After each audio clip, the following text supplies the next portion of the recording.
everybody, and welcome to this amazing tier list for Season 2, Joust 1v1.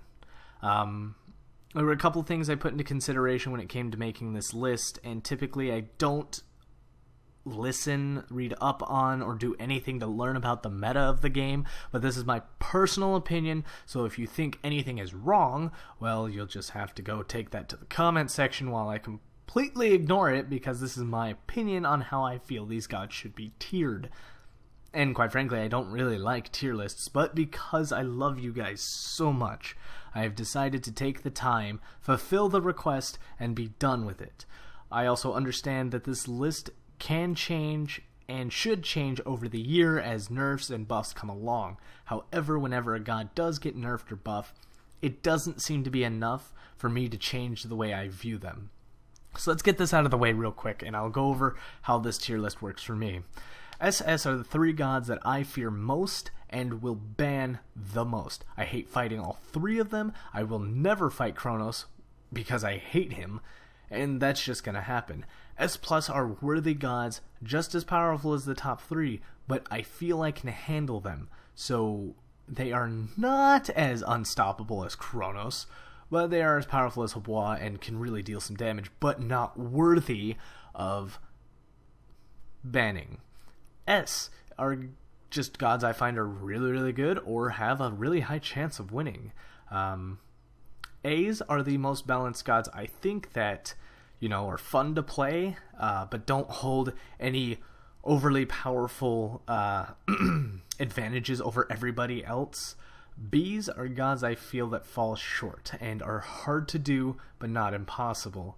C are gods I feel that you are going to lose with, just because they don't do a lot of damage output, but you can probably get something to work. And D is the most unviable god in Joust. So let's jump into the reasons as to why. Kronos is one of the more powerful gods in the game, in my opinion. One-on-one, he will wreck your face. He will control you to high hell. He will control the fight the way he wants. If he made a mistake, he can take it back. You can't, unless you're Kronos. You ulted, no problem. He ults out. Cancelled. He can be built in too many different ways and still be viable. All damage. All attack speed. Tanky. It doesn't matter. He can pull it off and still win. He can backdoor. Bakasura can backdoor. His potential to win is the highest in the game. Therefore, to me, he's the scariest. But then this has to be said immediately. There are not a lot of Kronos players that can do all that. I'll be honest. But the one time I stop banning him is the one time that person picks that god, and they are good. So I don't risk it. He has an unstoppable backdoor, and he's just unstoppable in a fight. Once I learn to fight him, if I ever learn to fight him, maybe I'll take him off the SS list. Bakasura, on the other hand, has become very unstoppable with being the only assassin who doesn't need pen because of true damage. So he can literally continue to build the build he's always done and still wreck you and still backdoor you if he can't wreck you. So that's a given. Now, Habois is on this list because if anybody bans Bakasura or Kronos, Habois is my next ban. Habois has extreme damage and actually high control with a slow and a speed buff for himself, and a pop-up. He can determine whether it's good to engage and kill you, or he can determine to disengage and probably kill you on the disengage if you went in for him. He's just ridiculous. Too much damage on him, and it's hard to counter. It's not impossible. A lot of hunters can get in and kill him with crits before he can do much, but typically you'll die. S plus characters, Shang-A and Hell are healers. That alone gives you reason to hate these gods when you have to fight them. Beautiful to play, but those heals really get in the way. Hunters have a good time with crits to pick them off before they get close to cast their spells, but if they ever got close without taking too much damage, their burst is kinda up there. It's really difficult to take both of them down. Freya, on the other hand, still remains one of my favorite mage ADCs in the game, and really powerful.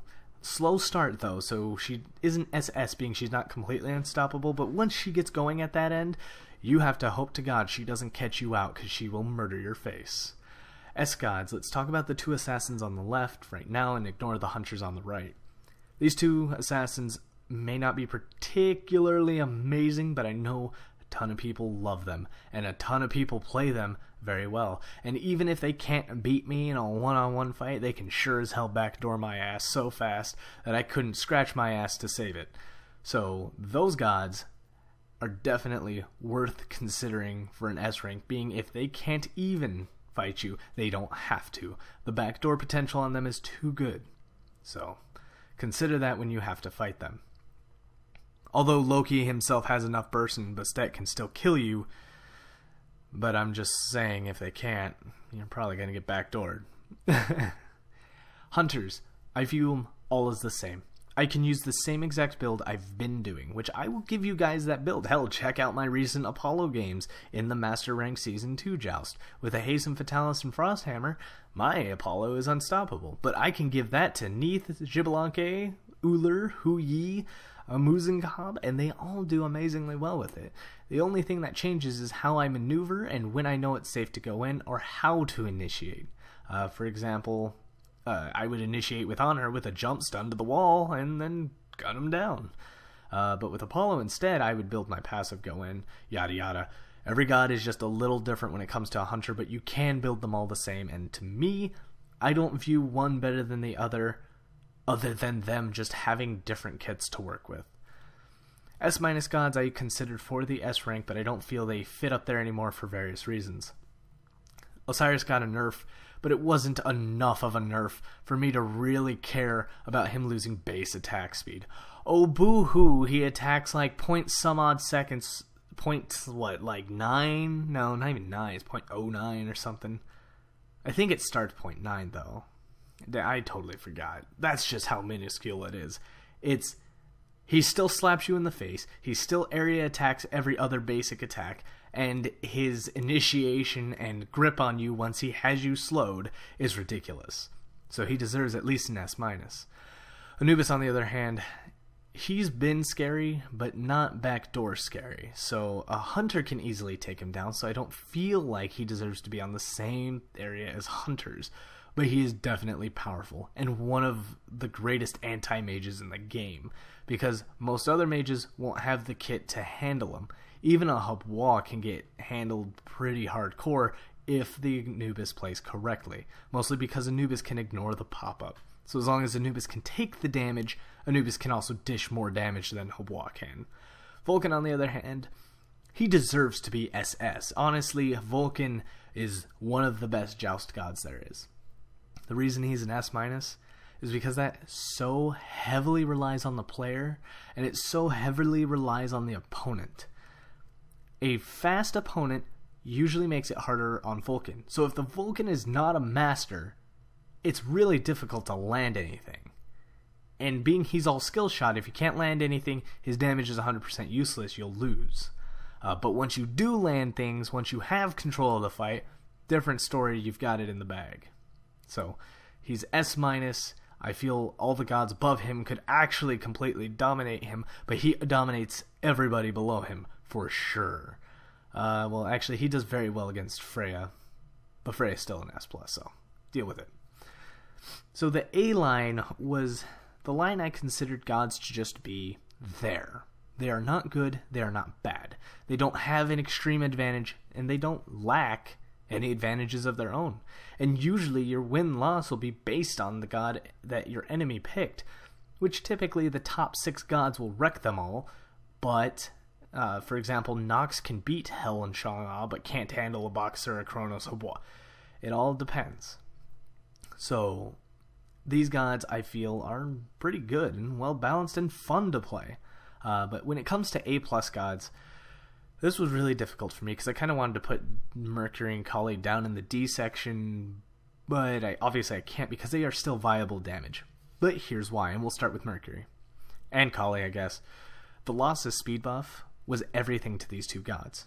A speed buff was everything. a Mercury or a Kali who was faster than you at all times with a Hasten Fatalis, max crits, and just barreled at you would kill you so fast. In fact, I don't even think Mercury needed a Hasten Fatalis. He was so fast on his feet that it was just unstoppable. Kali is the same, just you could not run once they got to you. You were slower, you would die, and there was nothing you could do. They would dive you at the tower, and you could not run faster than they could. In fact, they would make circles around you while you tried to decide, well, where the hell am I going to go? Because tower ain't going to protect me. So those two deserve an A+, because they are still high damaging gods. What makes them A+ is that they have the potential to backdoor. Otherwise, both these gods belong in the B section, because chin size for Kali is freaking weak as hell. She can't do what Bakasura can.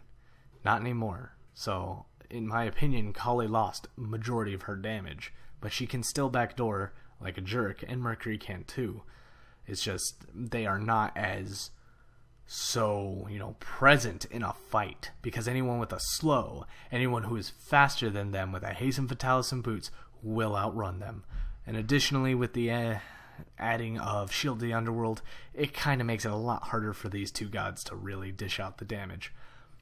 Arachne, on the other hand, deserves to be higher than the other gods, because she's probably one of the strongest assassins that can't backdoor on her own, but she's got the best type of escape, which is her ult, which she could reinitiate with. She's got a slow, lets her catch up. She still has her movement, and she still has her amazing healing. And it is still ridiculous that the only way to really fight her is to have minions at your side, because if you don't, she's going to eat you alive. A- gods are gods I feel that need a little bit of a push before they are as fun as the other gods, and they take a lot of effort to do pretty well as, but you have to put a lot of effort. Tyr is one of my least favorite gods, next to a Wheelix. We'll get to a Wheelix in a second, but Tyr definitely struggles because he can wreck people early game. He's got the best early game advantage you could have. When it comes to the end game taking Titan, he falls a little short. Both Kabrakan and Bacchus are great burst gods when built burst, and they have to build pure burst, but once the opposing god has gotten some sort of defense and can survive the burst, the game suddenly changes, and it's in the favor of the person who can survive, which isn't them because they most likely bought all bursty items. And Hoonbots, with beads, you pretty much get out of his ult nullifying his one and only chance to wail on you. So he has no real presence in a fight. He could go skill-based damage, but that falls off at the late game always, because crits at the late game with basic attacks hurt. And if you're going to go with that, you might as well play a hunter, because honestly, trying to keep up with people as a melee character without a Hasten Fatalis, trying to smack them in the face, doesn't exactly work. Wukong, Wheelix, and Agni. They're in the B+ section because I feel they really need some help doing something. Wukong's got great burst early game, but he kind of falls short at the end, being, like I said, ability-based skills require, a little upping, I think. They need to deal more damage, because I don't feel they do enough at the end game. Basic attacks with lifesteal will always ignore it completely, and a Wheelix relies too much on a team to really do much. She has to do all the work on her own to pop a Gata, pop her ult, then fight. Otherwise, if she gets crippled or anything, she's completely useless. So those two really need help, I think, before they need some buffs. Give it to them, let them go back to A. Agni, on the other hand, I sat down for a little bit and I thought there were two mages, which is Kukulkan in B and Agni. I feel Agni is better than Kukulkan because Agni can deal safe amounts of damage at a safe distance and safely escape all the dangerous situations. But I feel that without the proper setup, Agni doesn't do a lot without it. He needs to land all of his crit ults, he needs to get in there and get dirty, but typically a god who isn't melee can get in and kill him pretty well. He doesn't do that good against other mages. So moving on to B, we got the Guardians and a couple Warriors. Guardians, in my eyes, just lack the ability to win. And the reason I say that is because, sure, early game they do a lot of damage, but you have to win early. You have to, because once your opponent gets to that late game, especially if it's a hunter of some sort, you're going to lose. Because crits will always prevail in this fight, and it's sad to say that crits are some of the more powerful ways to play. But of course, if you're a mage, you don't get crits, but your burst can counter a crit god, so it kind of goes 50-50 there. But when it comes to Athena, who only has 2 real attack abilities, you're stuck with those 2, and you have to get close for them to work. Ymir, he's got a freeze, and his damage is pretty good. The problem is, if they get out of the freeze, your ult may not land because they could just jump it, Aegis it. And he has to charge the whole thing. But he is great at taking a Titan, because if you do get that Phoenix down, he can ignore his opponent, walk right back to the Titan, and blow it the crap up. But, you know, if you don't get that early advantage, you'll most likely lose. Kukulkan just doesn't deal a lot of damage. His 3 is not that grand. It's pretty weak. His main damage comes from his 1, which slows him, and then you can pop a 3 on them and do a whole bunch of sort of combo, but it's just so much effort for a little bit of a reward. And honestly, I did an Apollo versus Kukulkan. He held me off because he can wipe minions very easily, but overall I just shot him a couple of times, kept myself healed, and he couldn't do anything about it. Ares is just like the other Guardians. Guan Yu is very supportive, and it sucks to be him because he's great at reducing protections and taking it for himself, and he can dash and get cooldowns, but his heal relies on another god to be there to get the extra cooldowns, and I think that's where he shines, to which his ult is also easily avoided, and he just struggles so hard. And finally, Nija in the B section. Nija just gets countered by beads. Like, everything Nija stands for is beads, and it sucks because you try to ult, they beaded, you don't get anything. You wasted your ult, they canceled you 100%, and you have no escape. Good luck. I mean, there are ways to play Nija, and you honestly have to win early with him too, and that's how I feel. Sea gods are gods that have extremely high cooldowns, a light damage output. Sylvanas actually has some pretty damn good damage, but again, realistically, he can heal and he can dish out 2 dots really quick, and then once he's done that, he has to kind of dick around for a little bit to keep you around so he can do it again. And as long as you built some protections, he's not going to kill you with it. You could probably run and heal and come back, and he still can't do it again. Kumbhakarna has really delayed abilities which suck. So the Mez is good for escape and holding your opponent, but his 2 just... your basic attacks do more damage than it, and all it does is root them, but doesn't even cripple them, and they can get out. Sobek has a cooldown problem where everything he does deals damage, but because of this, everything deals less damage and is on a high cooldown. It really isn't worth it, and it's easy to counter. Again, he'd have to use his abilities, then just kind of weave your attacks, and then use them again to try to kill you. And then there's Geb. Geb, as some people have seen in my videos, I've done amazingly well with Geb. He's the easiest god to beat. He has such minimal power. If he builds full cooldowns, he really can't do much still. I think his cooldowns still stay above or around 10 seconds. His stuff is usually supportive, not damaging, and it requires positioning for it to even work. So for example, his rollout deals more damage the longer he's rolling out, but if he rolls out to where he's CC immune, he knocks the opponent away. His 2, it's his 2, which is the ground slam, deals a lot of damage point blank, but the further they are away, the less damage it deals. So typically what you have to do is you have to pop them up with it, and then let them run a little bit and chase them with the rollout just before the CC hits, in order to deal as much damage as you can, and then you're out. His ult is not good to use as a finisher, being it deals current life damage, so it's only a good initiator unless you're using it to hold him still for a split second. Then he's got a shield, and that's Geb.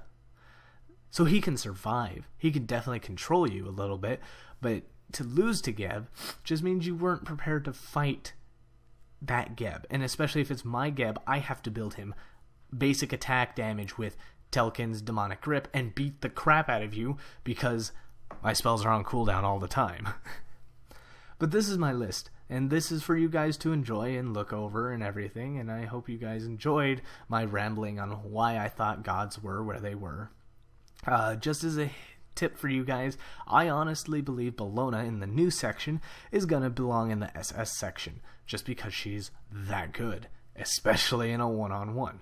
But I have to see it firsthand because I know Habwa can counter her, but that's the only hard counter I've seen of hers so far.